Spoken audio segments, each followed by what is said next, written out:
Top 10 soundtracks list. I should do that list sometime because one of the things you're gonna see also coming up a lot is that I love the soundtracks to a lot of these movies. And the next one is absolutely no exception, and that is 2015's Mad Max Fury Road. You got the boot, you got the doof. You got the doof, man.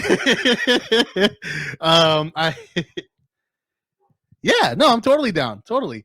But yeah, so God, Mad Max Fury Road. What is there to be said about Mad Max Fury Road that hasn't been said before? I mean, again, it's touching upon what you guys can probably tell already is one of my pet themes, and that is a guy who is running away from his humanity, running away from his past, from his troubles, and then coming to terms with it and growing from it.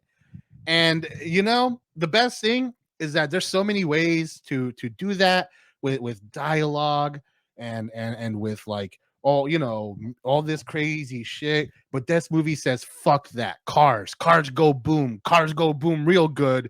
Also, an incredibly deep and personal story that is just incredibly universal. And like whenever I watch it, it just reminds me uh Set it. That's sick. That's sick, man. But goddamn, Mad Max Fury Road. That's just a movie that I've seen so many times as it came out. And funny enough, right? The first time I saw Mad Max Fury Road was at a bar. Funny enough, it was a bar. It was like a surprisingly slow night. I think it was like a third. I don't think it was like a Friday night. It was really slow. And this is while the movie was still playing down the road at the movie theater, and the bartender had a bootleg copy, and he just started playing Mad Max Fury Road, and it was mute, right? Or at least I couldn't hear it over the music. So I'm watching this movie on mute.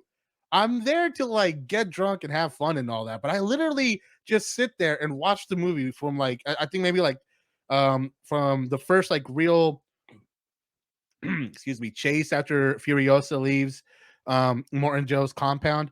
Like I started watching it like there, like in that very first like big car chase, all the way till the end, and like a great direction. Fantastic, a great sign of incredible direction is being able to turn the sound off and still get totally swept up and know what's going on. And that's how I experienced this movie for the first time.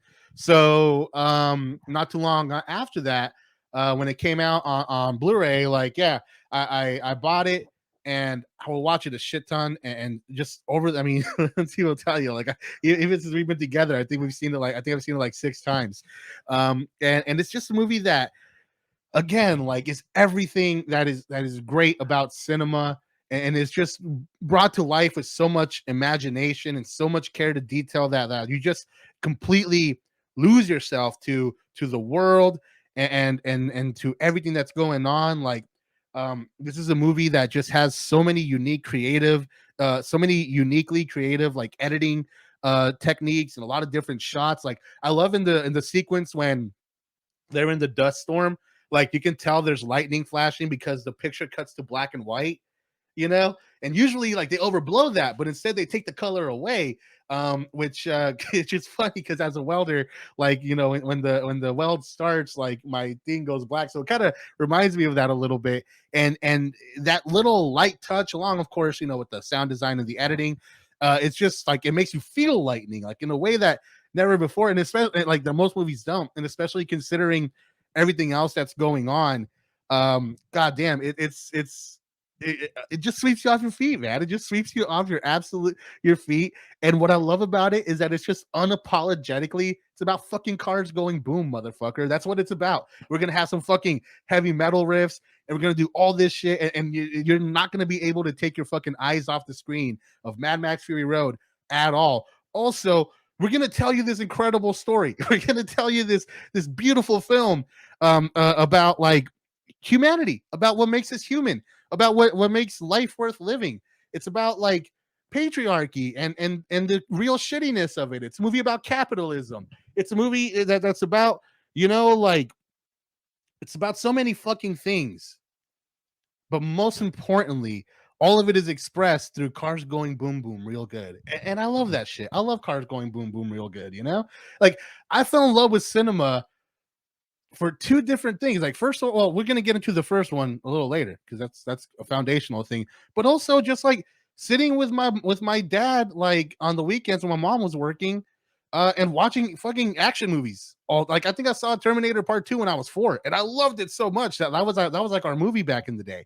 So every time like I see this kind of stuff, it takes me back to that, and it's so like foundational to me. And there's just something so inherently cinematic about the way that cars blow up in movies. They don't blow up like that in real life, but there's something so visceral, so instantly like just eye popping. And this movie is probably the very best at making cars explode, you know, amongst many other things.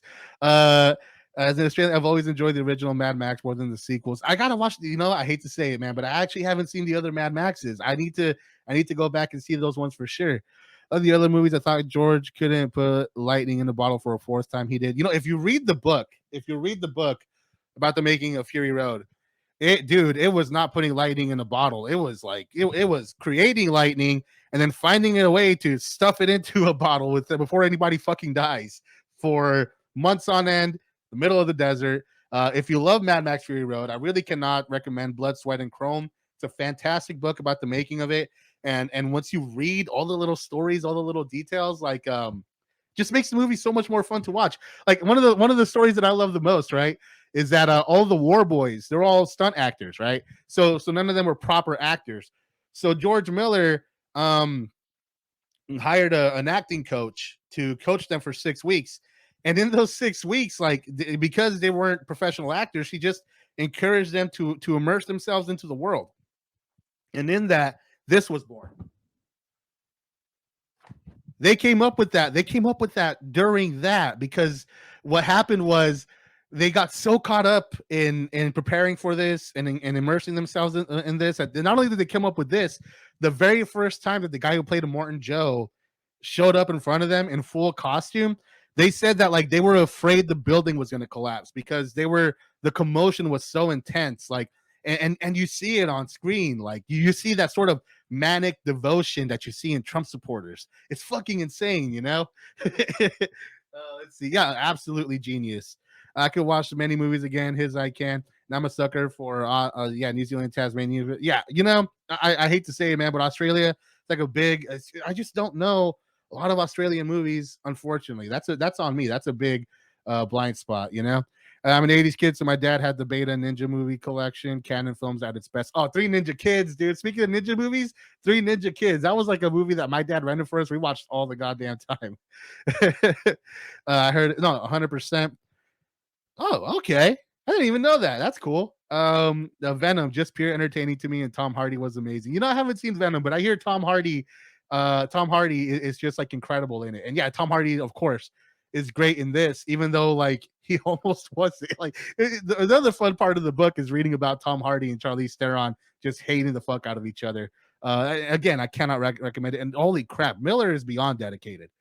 Like once the conception of Mad Max Fury Road, like how dedicated he was to seeing that to fruition, it's inspiring. It's an absolutely inspiring story to read. You know, Ninja 3, the domination. It's out. You gotta remind me of that. Remind me of that. I'll be sure to check it out one of these days. But you know, that's it. That's it for Mad Max Fury Road. I really, again, all these movies I love, but of all the ones, like, if you haven't seen Mad Max Fury Road somehow, for fuck's sakes, go see it. So far we've had like the Green Knight. We've had three movies that are essentially kind of like optimistic portrayals, you know, about the human spirit and all that. But we're gonna bring things down a little bit. We're gonna bring things down considerably for this next one.